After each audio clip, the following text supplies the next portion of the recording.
I am Verah Orhobor. My heart is heavy when I look at this generation, a generation of believers who are only interested in what God can do for them. I have a few stories to tell you today. Paul Bunyan was the one who wrote The Pilgrim's Progress. Perhaps you've read the book, perhaps you've seen the film. Bunyan preached in England at a time where it was a crime to preach Christ. So he was thrown into prison. His jailers brought his wife and blind daughter Mary to use them as powerful incentive to break him down.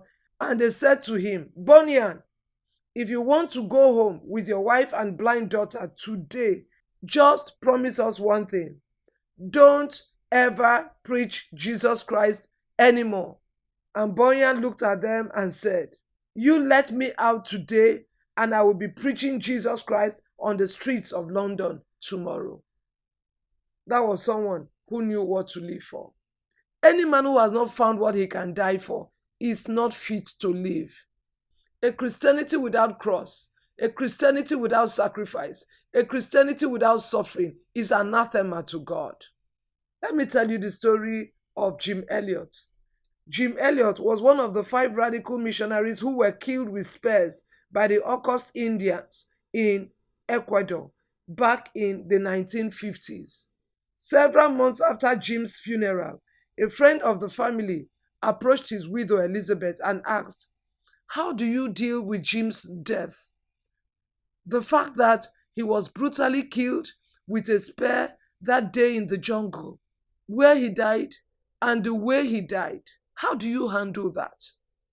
Elizabeth looked the friend straight in the eye, and with no hesitation she said, My Jim did not die in the jungle that day. My Jim died one night in high school while he knelt by his bed, and in agonizing, travailing prayer, he prayed this prayer. He said, Lord Jesus, if you did all that you did for me that is written in that blessed book, then there is nothing I can do for you that will ever repay the debt I owe. So I commit myself here and now to go and do whatever you want me to do. I am yours. Do as you please with my life. Then she paused and said, That's where my Jim died. I mean, you can't mock that kind of true devotion and sacrifice.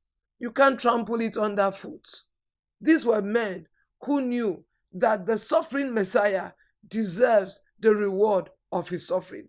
And there was nothing that Jesus was going to demand of their lives that was going to be too much of a sacrifice.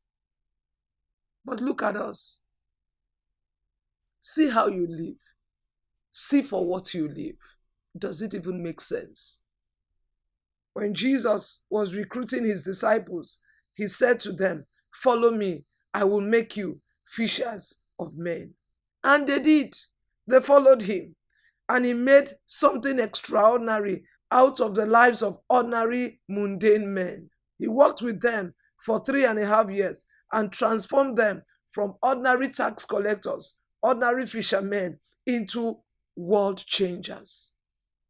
Dear listener, what are you going to live your life for? Live your life for something that makes sense. Think deeply about it. And be sure to watch our next video. Thank you for watching today.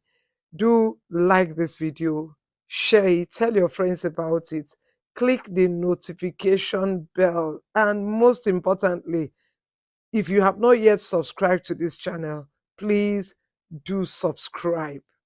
And I'll see you in our next video. God bless you.